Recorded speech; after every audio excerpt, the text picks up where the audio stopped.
नमस्कार, मैं विक्राम और आप देख रहे हैं हिंद वॉइस। हमारे साथ मौजूद हैं एडवोकेट अंदर कुमार जी। बहुत-बहुत स्वागत है सर आपका। नमस्कार। सर, अमेरिका में जल्द ही नए राष्ट्रपति का शपथ ग्रहण होने जा रहा है। हमें इन्विटेशन नहीं मिला। चाइना को मिला था तो बताया जाता है कि उसने ठुकरा दिया था और ट्रम्प जो है बुलाना चाहते थे शी जिनपिंग को। वो शी जिनपिंग चाइना में जिस तरह से डेवलपमेंट कर रहे हैं, चाइना जिस तरह से आगे जा रहा है, हमारी अर्थव्यवस्था उनकी अर्थव्यवस्था में बहुत फ़र्क आ चुका है। एक टाइम था 90 से इससे पहले कि जब वो हमसे नीचे था। तो कुछ सालों में ऐसा क्या बदला कि वहाँ वो आगे पहुँच गया और हम लोग पिछड़ते गए? तो इसके पीछे की वजह क्या है और आगे आने वाले दिनों में अमेरिका के साथ हमारे रिश्ते ट्रम्प सरकार बनने जा रही है, उसके साथ कैसे रहेंगे? मोदी जी के साथ रिश्ते कैसे बने रहेंगे? ये मैं आज आपसे अपडेट जानना चाहता हूँ। देखिए, जब भी कभी क्रिकेट मैच होता है तो लोग इस जुगाड़ में रहते हैं कि वहाँ का एक पास मिल जाए। अभी आपने देखा दिलजीत दोसांझ का दिल्ली में मेगा शो हुआ और लोगों ने पूरी कोशिश की, डीसीपी ने, एसीपी ने और दूसरे बड़े लोगों ने, आईएएस ऑफिसरों ने, कि कम से कम 1 या 2 पार्ट्स का जुगाड़ हो जाए। अब ये जुगाड़ की संस्कृति जो है हमारी रग-रग में बैठ गई है और इसी जुगाड़ में मोदी जी ने एस जयशंकर को अमेरिका भेजा कि डोनाल्ड ट्रंप का शपथ ग्रहण समारोह 20 जनवरी को है। किसी तरह से वहां घुसने का इंतजाम हो जाए। तो मोदी जी वाह-वाह करेंगे कि उनको उनके दोस्त डोनाल्ड ट्रंप ने अपने शपथ ग्रहण समारोह में बुलाया और मोदी जी के लुब्बो-लुभाव और जो लफ्फाजी है, वो चरम पर हो।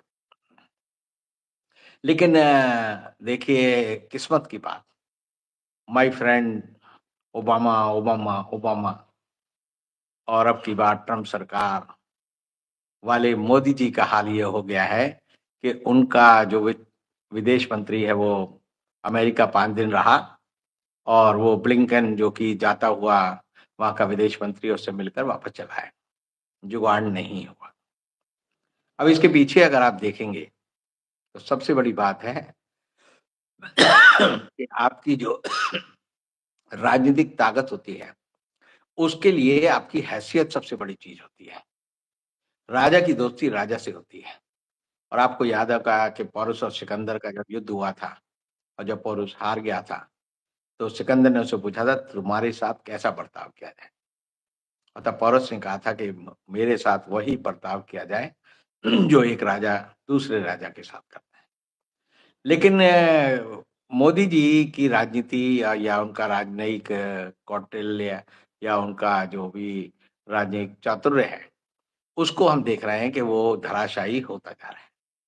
और धराशायी होने की वजह ये है कि डोनाल्ड ट्रंप और उनके साथ जो एलन मस्क है, उनकी टीम को पता है कि मोदी जी जिस देश का प्रतिनिधित्व करते हैं, वो दुनिया का सबसे बड़ा आबादी वाला लोकतंत्र है, लेकिन वो कमज़ोर है, ताकतवर नहीं। तो डोनाल्ड ट्रंप जो है he is a man of money. वो पाउंड स्टर्लिंग बैलेंस उससे देखता है, जिसे कहते हैं ना सूट-बूट की सरकार। तो मोदी जी जब गए थे तो बड़ा उन्होंने अपना दिल-फरेब रूप दिखाया था। लाल रंग का कोट पहना, बूट पहना और उन्होंने मेडिसन स्क्वायर में बड़ी रैली की और ये बताया कि एक छल-छबीला आदमी आया है। लेकिन धीरे-धीरे जैसे होता है कि धोखे की टट्टी जो है, वो खुल जाती है और पता चल जाता है सच्चाई क्या है। अभी एक आंकड़ा आया है जो ट्रंप को पता है।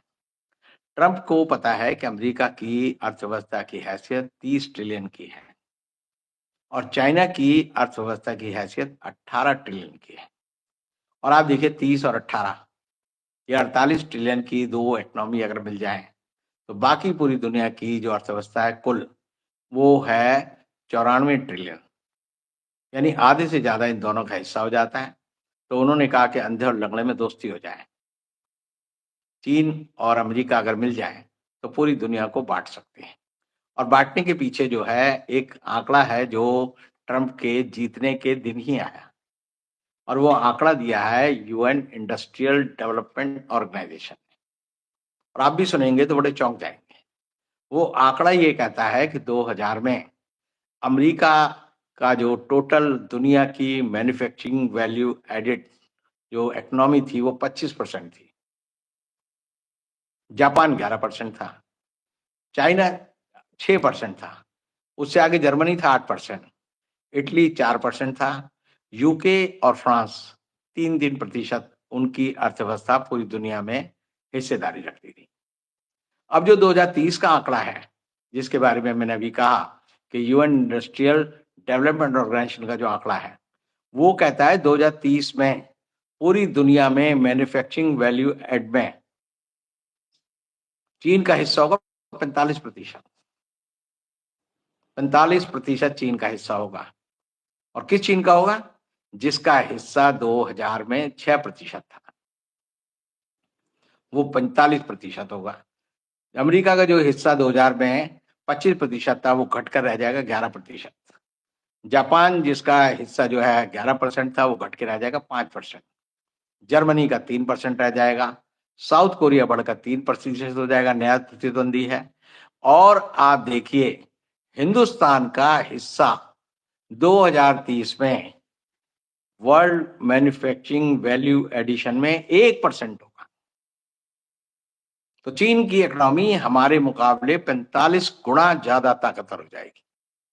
और वर्ल्ड बैंक ने जो चीन के बारे में अपना जो लेटेस्ट बुक दिया है, जिसका आप फोटो भी देख रहे हैं, उसमें वो कहते हैं कि अमेरिका की इकोनॉमी जो इस समय 30 ट्रिलियन की है, वो 2030 में बढ़कर हो जाएगी 38 ट्रिलियन। और चीन की इकोनॉमी जो 18 ट्रिलियन है, वो बढ़कर हो जाएगी 43 ट्रिलियन। अमेरिका को भी पास कर जाएगी। और अमेरिका को पास करने का मतलब यह है कि चीन सबसे ज्यादा ताकतवर मुल्क हो जाएगा। पूरी दुनिया में चीन एक ऐसा मुल्क है जो सबसे कम आयात करता है, सबसे ज्यादा निर्यात करता है। तो जिसे हम कहते हैं ट्रेड डेफिसिट, एक्सपोर्ट और इंपोर्ट का, वो चीन का ज्यादा है। और चीन ने दुनिया में हर देश को कर्ज दे रखा है। अब बीआरटी जो बॉर्डर और रोड इनिशिएटिव है, उसमें आप देखिए चीन जो है कितने पैसे लगा रहा है, 10 ट्रिलियन। हम तो सोच भी नहीं सकते। और चीन ऐसी हालत में हिंदुस्तान के खिलाफ हमेशा खड़ा है। तो ट्रंप का मानना है कि पैसा पैसे को खींचता है। अब पैसा पैसे को खींचेगा। अगर सेठ सेठ से दोस्ती करेगा, भाई अडानी की शादी या अंबानी की शादी किससे होगी? उनके बच्चों की शादी उन्हीं लोगों से होगी जो उनके बराबर के होंगे। हाथी के घर हाथी ही जाएगा। तो आप देखिए कि अंबानी ने अपनी शादी में दुनिया के सारे रईसों को इकट्ठा करके बताया कि मैं जो हूँ दुनिया का सबसे अमीर आदमियों में हूँ, सबसे महंगी शादी कर सकता हूँ। तो ऐसी हालत में भारत की जो इकोनॉमिक अव्यवस्था है, गिरावट है, वो इतनी ज्यादा हो गई है कि आज का आंकड़ा ही सुनेंगे तो आपका दिल बैठ जाएगा। हमारे यहाँ जो फॉरेन डायरेक्ट इन्वेस्टमेंट लोगों ने किया, वो 2023 तक 1,71,000 करोड़ रुपया आया था। 1,71,000। और उसमें से 99% लोग पैसा वापस ले गए। इस समय हमारे यहाँ 1,600 करोड़ रह गया है। यानी 1,71,000 का 1,600 1% होता है। लोग पैसा लेके जा रहे हैं। हमारा जो रुपी है वो डॉलर के सामने जो है नाक रगड़ रहा है। 86 रुपए हो गया है। और 2 रुपए जो है रिजर्व बैंक लेता है। तो 88 रुपए में आपको जो है आज के दिन डॉलर मिलेगा। और मैं आपको कह सकता हूँ जनवरी में डॉलर जो है 90 रुपए को पार कर जाएगा। अब आप कहेंगे भाई मोदी जी इसमें क्या कर सकते हैं? भाई मोदी जी तो विश्वगुरु है। उनका दिमाग तो मैं कहता हूँ हमेशा चाचा चौधरी से भी ज्यादा तेज चलता है। तो वो कुछ ना कुछ जुगाड़ बिठाते रहते हैं। और जुगाड़ क्या बिठाते हैं? वो हेडलाइन मैनेज करते हैं, कैसे लोगों को बेवकूफ बनाया जाए। जादूगर होता है ना, उसके पास होता कुछ नहीं, वो चमत्कार दिखाता है कि 2 के सिक्के को मैंने 100 रुपए बना दिए, 100 के 1000 बना दिए। ट्यूबलाइट खा जाएगा, बाद में कहेगा पापी पेट का सवाल है, 4 रोटी खानी है, रोटी दे दो। तो मोदी जी जादूगर है। लेकिन जादूगरी जो है वो ये समझिए, मोर जो होता है ना, नाचता तो खूब है पंख फैलाकर, लेकिन जब वो अपने पाँव देखता है तो उसे पता चल जाता है मेरी असलियत क्या है। फिर वो रोने लगता है। और हमारे जो कई विद्वान न्यायाधीश हैं, वो कहते हैं जी मोर जो है अपने आंसुओं से मोरनी को गर्भवती कर देता है और जनता मान लेती है। तो सच से कितना दूर भागोगे? जितना भागोगे उससे सच आपका पीछा नहीं छोड़ने वाला। सच तो सच रहेगा। लेकिन हमारे यहाँ ये हो गया है कि हम बेवकूफी की बातों में ज्यादा यकीन रखते हैं। पूरे हिंदुस्तान का चिंतन, पूरे हिंदुस्तान का मनन सिर्फ ये हो गया जी कुछ नहीं होता, एक थाली उठाओ, हनुमान जी की आरती कर लो, राम जी की घंटी बजा लो, फलाने का पापू बजा लो, शंख बजा लो, मंत्रोच्चार कर लो, एक यज्ञ कर लो, गंगा जी में जाकर डुबकी लगाया हो, कुंभ नहाया हो, तुम्हारा जीवन सफल हो जाएगा, तुम स्वर्ग में पहुंच जाओगे। इसीलिए अमित शाह जैसा आदमी कहता है कि भाई तुम जो है, एक फैशन हो गया है अंबेडकर का नाम लेना, अंबेडकर अंबेडकर अंबेडकर अंबेडकर अंबेडकर। अगर इतना नाम भगवान का लिया होता तो 7 जन्म तर गए होते। तो ये लोगों को बेवकूफ बनाते हैं, पढ़ो मत। अभी जो लेटेस्ट आंकड़ा आया आज का नेशनल एजुकेशन पॉलिसी के बारे में, यह आया कि उत्तर प्रदेश में 12 लाख बच्चे ऐसे हैं जो स्कूल गए ही नहीं। पूरे देश में यह आंकड़ा बच जाता है 1 करोड़ बच्चों का। और 1 करोड़ बच्चे स्कूल क्यों नहीं गए? क्योंकि मोदी सरकार ने पिछले 5 सालों में 51,000 स्कूल बंद करा दिए। अब स्कूल होगा ही नहीं। दिल्ली में आप देखिए, हम रो रो के थक गए कि भाई कारपोरेशन में बीजेपी थी तो इन्होंने करोल बाग में लड़कियों का स्कूल था वो बंद करा दिया, उसके बगल में लड़कों का स्कूल था वो बंद करा दिया, 7 स्कूल बंद करा दिए। और उन्हें बंद करा के ओमेक्स को दे दिया कि तुम यहाँ पर जो है अपना मॉल बना लो, क्योंकि मॉल में तो माल मिलेगा। 50 करोड़ से रिश्वत दी, सबने बांट ली। सबसे ज्यादा अवैध निर्माण जो है दिल्ली में बीजेपी के राज में हुआ है। तो ऐसी हालत में इनका पैसा ही धर्म है, पैसा ही ईश्वर है। इनको जनता से कोई मतलब नहीं है, देश के विकास से कोई मतलब नहीं। अब आप एक छोटा सा उदाहरण देखिए। 2015 में हमने, मोदी जी ने कहा हम जो है बुलेट ट्रेन चलाएंगे, और 2015 में इंडोनेशिया के राष्ट्रपति ने कहा हम भी वहां पर बुलेट ट्रेन चलाएंगे। हमने जापान के प्रधानमंत्री को बुलाया, उनको हम बनारस ले गए, गंगा आरती दिखाई और आधारशिला रखी। 10 साल बाद हमारी बुलेट ट्रेन नहीं बनी है, पहला फेज भी पूरा नहीं हुआ। बंबई से बड़ौदा तक जाना था, वो अहमदाबाद तक वो भी नहीं गया, पुल और गिर जाता है। और आप देखिए इंडोनेशिया ने वो बुलेट ट्रेन 10 दिन पहले शुरू कर दी। हमारी बुलेट ट्रेन का जो पहला फेज है वो 340 किलोमीटर का है, और जो इंडोनेशिया का है वो है 405 किलोमीटर का। वो उन्होंने बना दी, चलने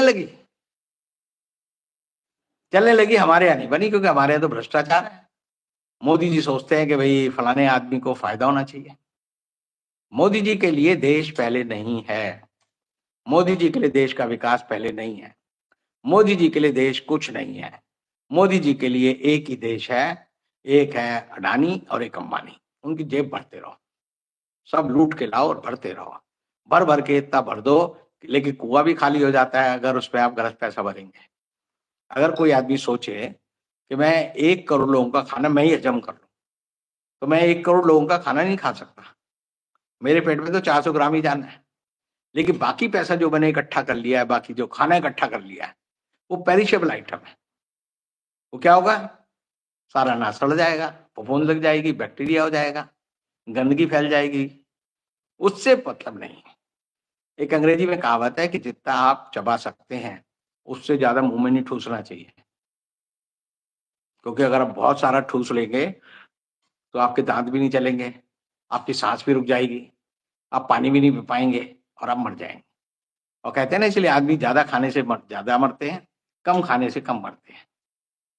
ये सच है, और ये इकोनॉमी के बारे में भी है। लेकिन मोदी जी हुए या ये सारे योगी जी हुए, अमित शाह हुए, इनकी हवस जो है खत्म नहीं होती। ये सोचते हैं ठूसते रहो, ठूसते रहो, ठूसते रहो, सबको लूट लो। और सबको लूट के क्या करेंगे? ये सेठ के चरणों में रख दो। अब सरकार एंटिटी होती है, हम सरकार को कहते हैं, सरकार तो हमेशा रहेगी, हजार नस्लें आएंगी चली जाएंगी, कोई ना कोई गवर्नमेंट तो रहेगी। लेकिन आप सारा पैसा अगर एक आदमी की जेब में भर देते हैं, तो मकान के बारे में कहा जाता है कि कोई भी मकान जो है, अपने जमीन जो होती है, किसी भी आदमी को 100 साल से ज्यादा उसका मालिक नहीं रहने देती। मर जाएगा या उसकी पीढ़ी दूसरी जगह चली जाएगी। आप किसी भी जमीन पे चले आओ, खसरा गदावड़ी निकालो, कितने नाम लिखे होते हैं। तो ऐसी संपत्ति का है। संपत्ति अगर आप एक आदमी के हाथ में धर दोगे तो उसका अंत जरूर होगा। लेकिन मोदी जी ये समझते नहीं। ये समझते हैं कि हम तो अजर अमर हैं, और हम अजर अमर कैसे हैं कि हमें तो 2047 का ख्वाब दिखाना है। अभी मैंने आपको बताया 2030 में क्या होने वाला है, और ये रिपोर्ट मेरी नहीं है, ये कौन कह रहा है? वर्ल्ड बैंक कह रहा है। ये कौन कह रहा है? यूएनओ कह रहा है। ये आईएमएफ कह रहा है। आईएमएफ के इंद्रजीत गिल ने, जो उनके एक इकोनॉमिस्ट हैं, उन्होंने कहा हिंदुस्तान अगर किसी मोर्चे पे पिछड़ेगा तो वो 2 मोर्चे हैं, एक एजुकेशन का और एक स्वास्थ्य का। क्योंकि एजुकेशन आप दोगे तो डॉक्टर बनेंगे, एजुकेशन दोगे तो फार्मासिस्ट बनेंगे, एजुकेशन दोगे तो रिसर्च होगी, एजुकेशन दोगे तो आदमी आगे बढ़ेगा। लेकिन अगर आप आदमी को जाहिल, गंवार, बेवकूफ बना के रखेंगे तो वो सिर्फ जो है किसी भी तरह की तरक्की नहीं कर सकता। और ट्रम्प ने और अभी एलन मस्क ने क्या कहा कि दुनिया के सबसे ज़हीन दिमागों को कहाँ होना चाहिए? अमेरिका में। तो वो खींच रहे हैं। जैसे पैसा पैसे को खींचता है, वो दुनिया की सारी टैलेंट को कहते हैं आप हमारे यहाँ आ जाओ। हिंदुस्तान के 28 लाख लोग हिंदुस्तान को छोड़कर विदेशों में बस गए, और वो ऐसे लोग नहीं है जो कंगले थे, पलामू से आए या कहीं और दूसरी जगह से आए। वो ऐसे लोग थे जिन्होंने 2, 4, 5, 10 करोड़ अपनी अकल से, अपनी मेहनत से कमाए थे। वो पेड सिटीजनशिप लेने के लिए वहां चले गए, और जाकर उन्होंने क्या किया? उनको पैसा भी दिया, उनके बैंकों में पैसा गया, अपना दिमाग दिया, और जो आदमी यहाँ 5 करोड़ कमा सकता है वहां 10 करोड़ कमाएगा। Because America is a land of opportunity. जहां भी वो जाते हैं सोच समझ के जाते हैं। तो हो क्या रहा है कि अभी एक मंत्री जी कल वक्तव्य दे रहे थे, बड़ा अच्छा वक्तव्य लगा मुझे। कह रहे थे अभी हम जो है 5 किलो अनाज जो है 80 करोड़ लोगों को देते हैं, आने वाले 5 साल में हम 100 करोड़ लोगों को 5 किलो अनाज देंगे। और उसमें वो कह रहे हैं हमारी बड़ी उपलब्धि है। आप समझिए कि कंगलों की तादाद बढ़ रही है, भुखमरी की तादाद बढ़ रही है, लोगों का रोजगार छिन रहा है, और सरकार कह रही है कि साले कंगले जो हैं इनको 5-5 किलो अनाज देंगे। और मोदी जी देखो कितने महान हैं, उन्होंने कंगलों की तादाद बढ़ा दी। अब कंगलों की तादाद बढ़ाने का मतलब आप समझिए सरकार आपके सारे के सारे भविष्य के सपने हवा के घोड़े पे सवार होकर बता रही है, सच्चाई उनमें नहीं है। अब जो लोग पढ़ते लिखते नहीं, उनको मैं जितनी भी बात बताता हूँ उन्हें सारी बात समझ नहीं आती। आपको एक आंकड़ा बताऊं तो अमेरिका की जो टोटल नेशनल जीडीपी है, जितनी आमदनी होती है, उसमें सन 2000 तक 45% पैसा, यानी 14 ट्रिलियन उसकी इकोनॉमी थी, 60 ट्रिलियन उसको कहां से मिलता था? वो मिलता था कॉपीराइट से, पेटेंट से, रिसर्च से। और आज कितना मिलता है? 65%। यानी बोइंग बनाएंगे उसका कॉपीराइट ले लेंगे, गूगल का है कॉपीराइट ले लेंगे, एआई बना रहे हैं उसका ले रहे हैं। तो सारे कॉपीराइट अमेरिका के पास है, सारे कॉपीराइट जापान के पास है, सारे कॉपीराइट जो है उन लोगों के पास है जो रिसर्च करते हैं, और रिसर्च पे पैसा भी खर्च करते हैं, और रिसर्च का खर्च जो है वो खराब नहीं जाता। यानी बोइंग कंपनी ने अगर जनरेशन 5 का अगर हवाई जहाज बनाया है, तो वो दुनिया को वो जहाज बेचेंगे जो 4th जनरेशन का होगा। F-17 बेचेंगे, F-35 नहीं बेचेंगे। F-35 अपने पास रखेंगे तभी तो उनकी सुप्रीमेसी है।